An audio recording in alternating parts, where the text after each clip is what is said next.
Hello dear, so good morning all of you. So आज हम start करने जा रहे हैं क्लास फर्स्ट यहाँ पे। एंड क्लास फर्स्ट से पहले हम आपको बता दें कि हमारे पढ़ाने का तरीका बिल्कुल ही डिफरेंट होता है यहाँ पे। बीआरओ में हमारे बहुत सारे बच्चे सिलेक्टेड हैं यहाँ पे। एंड उम्मीद करते हैं कि आप में भी बहुत सारे बच्चे सिलेक्टेड होंगे यहाँ पे। हमारी ओर से कोई चीज़ की कमी नहीं होगा आपको। ये थ्योरी वाला पार्ट है यहाँ पे, हिंदी इंग्लिश दोनों ही होगा यहाँ पे, दोनों ही मिक्स हो गया यहाँ पे। आगे देख सकते हैं बहुत ही स्मूथ वर्ड इस्तेमाल किया गया है। अगर आप हमारा वीडियो नहीं भी देखेंगे, केवल थ्योरी भी मिल जाएगा ना, जो कि आगे हम पढ़ के आपको सारा कुछ समझा देंगे, तो आप आराम से पढ़ सकते हैं। तो हम किस रूप में पढ़ाते हैं भाई, सारे टॉपिक बाय टॉपिक आपको थ्योरी होगा, याद रखिएगा यहाँ पे, है ना। थ्योरी के बाद आपको एमसीक्यू होगा यहाँ पे, और फिर मॉक टेस्ट होगा यहाँ पे, है ना। तो इस रूप में अगर आप पढ़ेंगे तो उम्मीद करते हैं कि फिर कोई टॉपिक छूटेगा ही नहीं, तो फिर सारा क्वेश्चन आप कर लेंगे यहाँ पे। हर वो तरीका प्रोवाइड कराएंगे, बस आप पढ़िए। इनके अलावा भी अगर आपको कोई चीज की कमी आएगी तो आप हमें बता सकते हैं यहाँ पे, ठीक है। तो चलिए स्टार्ट करते हैं यहाँ पे थ्योरी क्लास का पहला सेशन की ओर यहाँ पे। बाकी अगर आपका मन करे हार्ड कॉपी वगैरह घर मंगाने का, वो भी आप मंगा सकते हैं यहाँ पे। लेकिन याद रखिएगा, मैं आपको आज भी बता रहा हूँ, पहले भी मैं बता रखा था काफी सारे छात्र का, कि अभी रिसेंटली कुक का रिजल्ट आएगा। और मैं आपको ही बता देता हूँ कि आप वाले जो वैकेंसी मतलब आ ही चुका है, ऑलमोस्ट ऑलमोस्ट यहाँ पे मैक्सिमम बच्चे सिलेक्टेड होंगे हमारे यहाँ भी। मैं आपको पहले ही बोल रहा हूँ यहाँ पे। अभी कुक का रिजल्ट नहीं आया है, लेकिन हमारे बहुत सारे स्टूडेंट बैठे हुए हैं यहाँ पे। मैं आपको बता दूं, यहाँ भी हमारे बहुत सारे बच्चे सिलेक्टेड होंगे, है ना। कई सारे बच्चे से मैं अभी भी कम्युनिकेशन कर रहा हूँ यहाँ पे। तो बस आप पढ़िए, ठीक है। मैं जितना दे रहा हूँ आप पढ़िए यहाँ पे, और बिलीव रखिए यहाँ पे, बहुत सारी चीज आपका सही होगा यहाँ पे।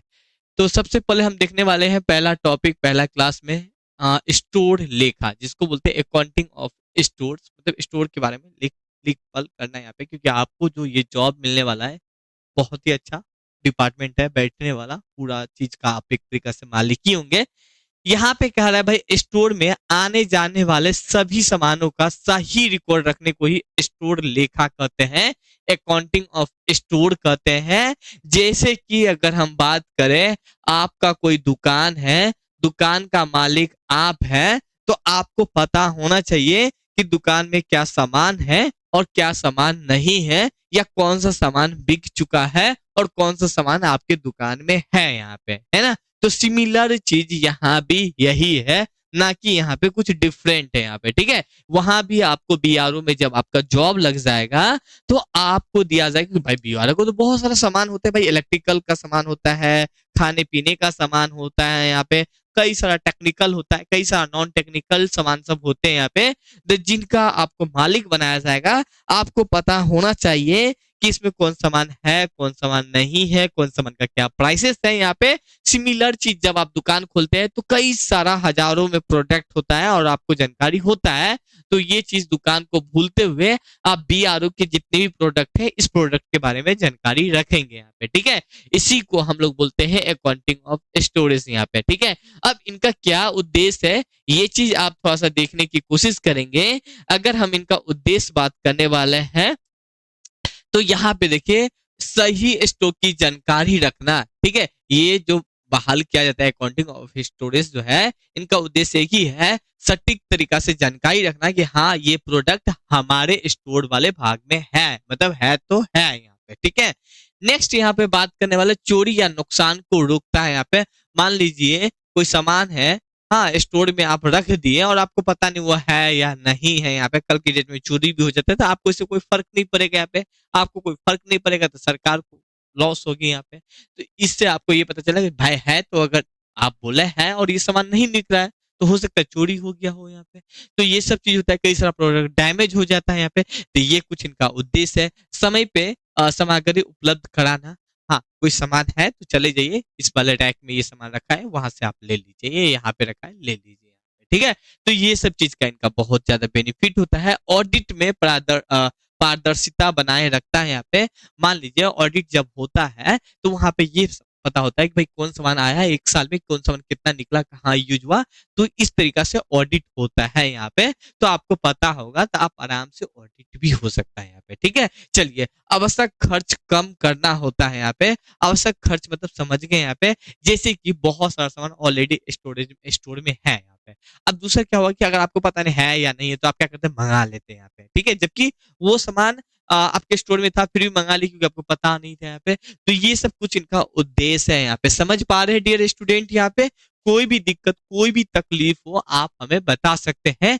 अभी तो हम इंस्टाग्राम पे भी एक्टिव रहते हैं, मे बी अगर हम डाले होंगे इंस्टाग्राम आईडी तो आप यहाँ पे नहीं डाले। ये बुक मटेरियल है, मैं आपको बता देता हूँ। आप हमसे जुड़ने के लिए इंस्टाग्राम पे सर्च, आजकल एक्टिव रहने लगे, नहीं तो पहले नहीं रहते थे यहाँ पे। रितेश 0025 है यहाँ पे, ठीक है। रितेश 0025 है, जहाँ पे आपको हमसे मुलाकातें हो जाएंगे। ये मंगाना होगा तो आप मंगा सकते हैं यहाँ पे, है ना। तो चलिए, कहाँ पे थे हम, उस सेशन को कंटिन्यू करते हैं यहाँ पे। बहुत सारे स्टूडेंट बोल रहे थे सर हमें डेमो चाहिए, है ना। चलिए, तो अब उसी में आते हैं नेक्स्ट टॉपिक की ओर, टाइप ऑफ स्टोर रिकॉर्ड। भाई बहुत तरीका से है, किस किस तरीका से हम किस प्रोडक्ट को किस रूप में रिकॉर्ड रख सकते हैं यहाँ पे। तो वही टाइप है। सबसे पहला है कि भाई बिन कार्ड। अब आपको पता ही नहीं है कि ये बिन कार्ड होता है क्या, क्योंकि आपने तो मजा ले रखा है पढ़ाई लिखाई जब करना था उस समय में यहाँ पे, है ना। आप तो मजा लेते थे कि चलो बेटा आज निकल पढ़ ही लेंगे यहाँ पे, लेकिन अब तो पढ़ना ही पड़ेगा, वैकेंसी है तो आ चुका है यहाँ पे। भाई बिन कार्ड एक स्टोर रिकॉर्ड है जो हर आइटम मतलब जितने भी मटेरियल के साथ स्टोर पे रखा जाता है और वस्तु के आवश्यक यहाँ पे निर्गमन मतलब जो उनको रिसीव करना, एक तरीका से बोल सकते हैं इशू करना, सेल्स बैलेंस का रिकॉर्ड रखा जाता है यहाँ पे। या उसी को अगर सिंपली वे में बात करने वाले हैं, जिस कार्ड से हमें पता चलता है कि स्टोर में कितना मात्रा बचती है, इसे हम बिन कार्ड कहते हैं यहाँ पे। जैसे कि मान लीजिए कोई प्रोडक्ट मान लीजिए 5 आया यहाँ पे, ठीक है, और 3 निकल गया यहाँ पे, ठीक है। 5 मंगवाए, 3 निकल गया, तो बचा क्या है, 2 बैलेंस बचा। This is called bin card यहाँ पे। तो बिन कार्ड से आपको ये पता चलेगा कितना प्रोडक्ट अभी बचा हुआ है स्टोर वाले भाग में यहाँ पे, ठीक है। चलिए, समझ पा रहे हैं वे? हाँ, समझना ही पड़ेगा, नहीं भी समझ पा रहे हैं एफर्ट लगाना है यहाँ पे। कुछ पल के लिए आप सब कुछ भूल जाइए यहाँ पे। आप जिस लड़की के पीछे पड़े होते हैं, बशर्ते वो लड़की आपकी होती नहीं है, वो चीज आप लिख ले पेन कॉपी पे यहाँ पे, वो किसी और की है यहाँ पे। जॉब लग जाएगा तो हो सकता है वो आपकी हो जाए यहाँ पे, ठीक है। जहां बेनिफिट होता है वहीं पे सारे कोई जाते हैं यहाँ पे। आइए यहाँ पे देखते हैं भाई बिन कार्ड कहाँ रखा जाता है यहाँ पे। स्टोर में मतलब गोदाम में रखा जाता है, तो ही तो पता चल पाएगा भाई कितना प्रोडक्ट बैलेंस बचा है यहाँ पे, है ना। चलिए नेक्स्ट देखिए, हर आइटम या रैक के साथ रखा जाता है क्या यहाँ पे। बिल्कुल भाई, स्टोर कीपर के द्वारा अपडेट भी किया जाता है। मान लीजिए कोई प्रोडक्ट निकल गया या कोई प्रोडक्ट आ गया तो आपको ये अपडेट भी करना पड़ेगा यहाँ पे, ठीक है। चलिए नेक्स्ट यहाँ पे देखिए, यहाँ पे बिन कार्ड में क्या क्या लिखा होता है। तो यहाँ पे देखिए भाई बिन कार्ड में क्या क्या लिखा है भाई, कितना सामान आप रिसीव किए, डेट होता है, कितना सामान आप इशू किए मतलब जो सामान यूज हो रहा है आप तो देंगे, है ना। तो ये हो गया पे बैलेंस कितना बचा है पे। तो ये सारे कुछ बिन कार्ड में लिखा होता है पे। एग्जाम्पल के तौर पे यहाँ पे देखिए मैंने कुछ एग्जाम्पल भी सेट कर दिया यहाँ पे, है ना। तो आपको दिक्कत ना हो। मान लीजिए आपने 100 प्रोडक्ट क्या किए, रिसीव किए यहाँ पे। 100 प्रोडक्ट आप रिसीव किए यहाँ पे, लेकिन इशू नहीं किए, तो बचा क्या, बैलेंस जो बचा यहाँ पे 100 प्रोडक्ट ही बचा यहाँ पे। यहाँ भी 100 प्रोडक्ट है, लेकिन 2 तारीख के डेट में देखे हमने यहाँ पे एक भी प्रोडक्ट आप रिसीव नहीं किए, लेकिन 20 प्रोडक्ट आप मतलब क्या कर दिए, इशू कर दिए, मतलब दे दिए, जरूरत था दे दिए भाई, पूल बन रहा था वहां पे कुछ सामान दे दिए यहाँ पे। तो जब आप 20 दे दिए तो बचा कितना, 80। भाई 100 प्रोडक्ट 1 तारीख के डेट में आया था, 20 प्रोडक्ट जब आप दे दिए तो फिर कितना बचा, 80। लेकिन उस प्रोडक्ट का डिमांड ज्यादा था 3 तारीख को, और आप 50 प्रोडक्ट मंगा लिए यहाँ पे। जब 3 तारीख को और 50 प्रोडक्ट मंगा लिए तो कितना बचा भाई, 80। आप 50 जोड़ दीजिए यहाँ पे तो कितना हुआ, 130। तो यहाँ पे टोटल जो बैलेंस है अभी आपके पास वो 130 है यहाँ पे, है ना। समझ पा रहे हैं ना यहाँ पे। बेटा देखो, दिल से नहीं पढ़ोगे ना तो फिर तो कुछ भी नहीं होगा यहाँ पे, है ना। दिल से पढ़ो भाई, दिल से आप प्यार करते हो ना, शिद्दत से प्यार करते हो कि वो आपको मिल ही जाए, आप उसके बिना मतलब पागल हुए पड़े होते हो ना यार। मतलब पता नहीं कौन कौन मंदिर, कौन कौन गुरुद्वारा, कहाँ कहाँ भीख मांगते हो, बस भगवान मुझे उससे शादी करवा दो। तो जितना बेटा तुम वहां एफर्ट लगाते हो ना, वहां पे थोड़ा कम एफर्ट लगा लो, ये जॉब आपका हो जाएगा यहाँ पे, ठीक है। तो बिना एफर्ट के, बिना, यहाँ लगाओ, यहाँ, ये बेस्ट चीज है। आप उसकी मम्मी के लिए, उसके भाई के लिए, उसके माँ बाप के लिए अपना सब कुछ त्याग के उनके लिए भीख मांगते हो। भीख यहाँ नहीं, भीख यहाँ मांगो, ठीक है, जहाँ पे आपको बहुत बेनिफिट होगा। चलो आगे आते हैं, देखते हैं नेक्स्ट चीज। नेक्स्ट चीज, हाँ, यहाँ पे साफ साफ पता चलता है कि अभी 130 आइटम उपलब्ध है, जो कि हम आपको बता दिए। यहाँ पे देखो भाई, बिन कार्ड का विशेषताएं क्या होता है यहाँ पे, केवल क्वांटिटी, मात्राओं में दिखाता है यहाँ पे, या वैल्यू नहीं दिखाता है यहाँ पे, ठीक है। भाई इसमें बिन कार्ड में केवल कितना मात्रा में है ये दिखा है, इनका क्या प्राइस है, क्या वैल्यू है, ये बिन कार्ड में नहीं दिखाता है। तो ये भी चीज आप जान लें यहाँ पे, ठीक है। वैल्यू नहीं दिखाता है, ये याद रखेंगे, कोई कोई ऑब्जेक्टिव क्वेश्चन बनेगा यहाँ पे। तुरंत अपडेट किया जाता है यहाँ पे, और फिजिकल स्टॉक चेक करने में मदद करता है यहाँ पे, है ना। तो ये जितने भी पॉइंट है, ये सारे पॉइंटों को आप जानकारी रखेंगे, जो कि आपके एग्जाम के लिए बहुत ज्यादा है। अब बिन कार्ड के क्या फायदे हैं यहाँ पे, तो बात करने वाले हैं भाई। बिन कार्ड स्टॉक की सही जानकारी मिलता है यहाँ पे। अभी बताएं कितना प्रोडक्ट बचा हुआ है, एक तरीके से सही जानकारी मिलता है। लाभ तो आपको यहाँ पे देखने को मिलती है भाई, चोरी और गड़बड़ी में आपको बहुत ही फायदा होती है, तुरंत पकड़ा जाएगा।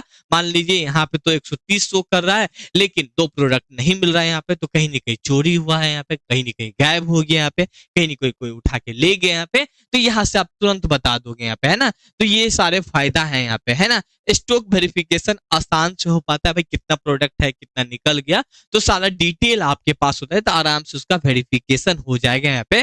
And over stock and storage से बचाव होता है यहाँ पे। तो ये सभी चीज आप देखोगे, आप प्रोडक्ट ऑलरेडी है और भी आप मंगाते जा रहे हो यहाँ पे, तो ये तो गड़बड़ वाली बात है यहाँ पे। तो ये सारी चीज आप जानकारी रखोगे यहाँ पे, ठीक है। चलो नेक्स्ट यहाँ पे बात करने वाले बिन कार्ड बाय स्टोर लेजर, यहाँ पे इन दोनों में क्या डिफरेंट है यहाँ पे बात करने वाले हैं भाई। इसमें हम क्वांटिटी, केवल जो बिन कार्ड होता है ये स्टोर में होता है, और स्टोर जो लेजर होता है वो ऑफिस में होता है। याद रखिए ये दोनों डिफरेंट है यहाँ पे। बिन कार्ड में हमने बताया था केवल क्वांटिटी के बारे में हम जानकारी रखते हैं यहाँ पे, कितना क्वांटिटी है यहाँ पे, लेकिन आप यहाँ पे क्वांटिटी प्लस वैल्यू जो लेजर होते हैं, स्टोर लेजर जो कार्ड होते हैं, उसमें हम दोनों कुछ जानकारी रखते हैं। स्टोर कीपर यूज करते हैं, कंटेंट यूज करते हैं, क्योंकि यहाँ पे वैल्यू भी जरूरी होती है यहाँ पे। कुछ एक्स्ट्रा मतलब एग्जाम ओरिएंटेड प्लान देखें, जैसे कि पूछा जाता है यहाँ पे बिन कार्ड कहाँ रखा जाता है, बिन कार्ड में क्या रिकॉर्ड होता है, तो ये सब चीज होता है। खैर आगे देखिए यहाँ पे स्टोर लेजर के बारे में चर्चा करें, क्योंकि अभी हम जस्ट इन्हीं के बारे में देख रहे थे। तो जो नेक्स्ट टॉपिक है स्टोर लेजर यहाँ पे, ठीक है।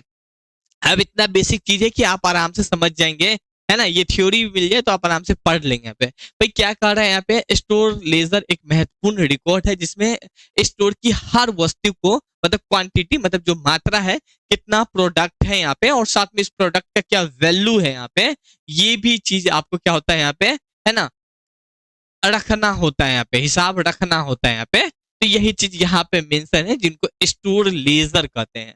अब सही से अगर दूसरा वर्ड में देखें, तो जिस रजिस्टर में सामान कितना आया, कितना गया, उसकी कीमत क्या है, ये सब लिखा जाता है। इसी को क्या कहते हैं, स्टोर लेजर कहते हैं। इनसे भी कोई आसान वर्ड होगा यहाँ पे, है ना। इतना ही इजी वर्ड है जिनको आप आराम से कंफर्टेबली पढ़ सकते हैं। मुझे नहीं लगता है कि इससे ज्यादा हार्ड वर्ड होगा यहाँ पे, है ना। तो बस मैं आपको बोल रहा हूँ कि आप अच्छा से पढ़िए, आराम से 100% सिलेक्शन हो जाएगा। हम आपको 12 बोले कि हमारे बीआरओ की बहुत सारे डिपार्टमेंट बच्चे हमारे सिलेक्टेड है, उम्मीद करते हैं कि आप लोग भी सिलेक्टेड हो जाएंगे। बस बेटा पढ़िए, मैं आपको दिल से बोल रहा हूँ कि आप पढ़िए पढ़िए पढ़िए, सिलेक्शन होगा तो होगा, मेहनत करिए यहाँ पे, है ना। चलिए भाई क्या कर रहे हैं यहाँ पे, नेक्स्ट है कि स्टोर लेजर कहाँ होता है, मैंने अभी जस्ट बताया, तो ऑफिस में होता है। आमतौर पे अकाउंटेंट या स्टोरेज ऑफिस के द्वारा मेंटेन किया जाता है यहाँ पे, ठीक है। कुछ इनका फॉर्मेट अगर बात करने वाले हैं, अभी जस्ट हमने देखा था बिन कार्ड का भी, इसी तरह लेजर स्टोर लेजर का भी देखेंगे यहाँ पे। तो क्या होता है यहाँ पे, 100 सामान आप रिसीव किए यहाँ पे, जिनका रेट 10 रुपया है यहाँ पे। अमाउंट कितना हो गया, 1000 हो गया, क्योंकि आपने इनसे मल्टीप्लाई कर दिया यहाँ पे, ठीक है। तो यहाँ पे है इशू आप नहीं किए, तो बैलेंस क्वांटिटी कितना बचा है, तो बैलेंस क्वांटिटी बचा है 100 रुपया यहाँ पे, और उसका जो बैलेंस वैल्यू होगा वो है 1000 रुपया हो गया यहाँ पे। सेम है 1 तारीख की डेट में, 2 तारीख की डेट में जो रिसीव है, आप एक भी नहीं किए यहाँ पे, तो जब रिसीव नहीं किए तो रेट भी जीरो, सारे जीरो हो जाएंगे। लेकिन 20 आपने क्या कर दिया, इशू कर दिया, मतलब 20 आप दे दिए यहाँ पे। तो भाई 100 आया था, 20 दे दिए, तो बचा कितना, 80। समझ पा रहे हैं यहाँ पे, इनका जो बैलेंस होगा, रेट होगा, कितना होगा, 800 रुपया होगा। तो यहाँ बैलेंस मतलब यहाँ रेट का भी रखा जाता है। 3 तारीख के डेट में आपने फिर 50 मंगा लिया। यहाँ पे सिमिलर एग्जाम्पल हमने सेट किया।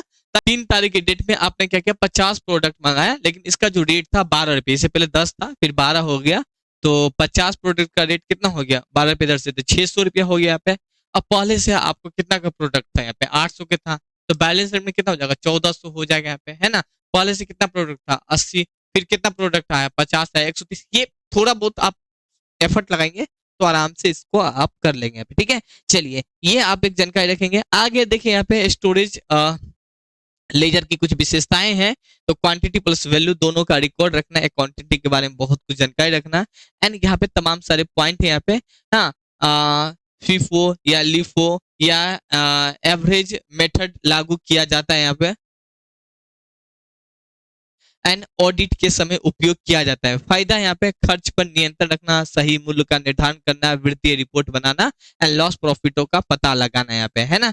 नेक्स्ट यहाँ पे देखिए, store ledger and bin card के बारे में ऑलरेडी हमने बता दिया था, तो यहाँ पे भी देख सकते हैं यहाँ पे। एंड नेक्स्ट पॉइंट है यहाँ पे, मेथड ऑफ यूज। यहाँ पे फीफो मतलब होता है फर्स्ट इन फर्स्ट आउट, यहाँ पे पहले आना पहले जाना। लिफो मतलब होता है last in and first out, यहाँ पे बाद में आना, पहले जाना यहाँ पे। एंड यहाँ पे एवरेज प्राइस मेथड है यहाँ पे। नेक्स्ट यहाँ पे बात करने वाले हैं सी यहाँ पे, तो रजिस्टर, स्टॉक रजिस्टर, जिनके बारे में हम नेक्स्ट क्लास में चर्चा करेंगे। तो आज के क्लास कुछ यहीं तक रखते हैं, एंड मिलते हैं नेक्स्ट सेशन नेक्स्ट क्लास में। बाकी आपको उम्मीद करते हैं अच्छा लगा होगा। तो चलिए, अच्छा से पढ़ते हैं, मिलते हैं, थैंक यू।